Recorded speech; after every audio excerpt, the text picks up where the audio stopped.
അതിന്റെ 18ാമത് വാക്യം ഇങ്ങനെയാണ് പറയുന്നത്: യഹോവയായ കർത്താവ് ഇപ്രകാരം അരുളി ചെയ്യുന്നു, ദേഹികളെ വേട്ടയാടേണ്ടുന്നതിന് കയ്യേപ്പുകൾക്കൊക്കെയും രക്ഷകളും ഏത് പൊക്കത്തിലും ഉള്ളവരുടെ തലയ്ക്കു തക്ക മൂടുപടങ്ങളും ഉണ്ടാക്കുന്ന സ്ത്രീകൾക്ക് അയ്യോ കഷ്ടം. ആമേൻ.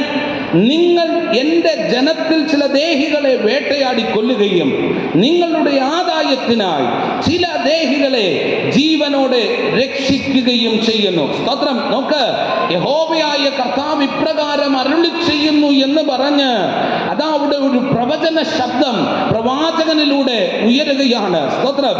അവിടെ ഒരു സ്ത്രീ ശക്തിയെ പ്രവാചകൻ വിരൽ ചൂണ്ടുകയാണ്. ഇത് മൂടുപടം ഉണ്ടാക്കുന്ന ശക്തിയാണ്, ഇത് മൂടുപടം ഇടുന്ന ശക്തിയാണ്. സ്തോത്രം. ഇത് മന്ത്രച്ചരടോടെ എഴുന്നേൽക്കുന്ന ശക്തിയാണ്. ദൈവത്തിന് വേണ്ടി നിൽക്കുന്ന ദേഹികളെ വേട്ടയാടി കൊല്ലുന്ന ശക്തിയാണ്. ഒരു ഭാഗം വേട്ടയാടി കൊല്ലുമെന്ന് പറയുന്ന, ഒരു ഭാഗം മന്ത്രച്ചരടോടെ എഴുന്നേൽക്കുമെന്ന് പറയുന്ന, ഒരു ഭാഗം മൂടുപടമിട്ട് തകർക്കുമെന്ന് പറയുന്ന ഈ ശക്തിയെ പ്രവാചകൻ പ്രവചനാത്മാവിൽ വിരൽ ചൂണ്ടുക. നിനക്ക് അയ്യോ കഷ്ടം, നിനക്ക് അയ്യോ കഷ്ടം. ആമേൻ.